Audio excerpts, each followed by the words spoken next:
This is the process of meiosis. We're going to start with meiosis 1. Boom. Okay, so the first stage of meiosis 1 is called prophase 1.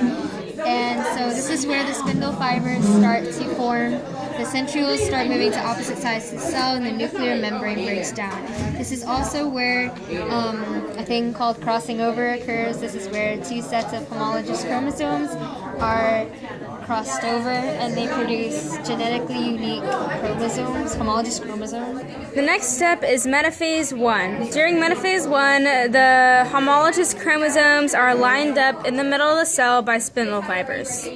Next up is anaphase 1. In anaphase 1, the spindle fibers retract and the homologous chromosomes get separated. The chromatids stay together. It's ended. Okay.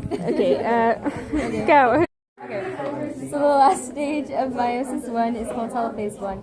The cell has now gone under cytokinesis, and it produces two genetically unique cells because they're genetically. In between meiosis 1 and meiosis 2, you have interkinesis. Next step is prophase 2. In prophase 2, the spindle fibers start to form again and the nuclear membrane begins to break down. Okay, so now the two sets of homologous chromosomes line up against the cell equator, and spindle fibers attach to the centromere, and yeah.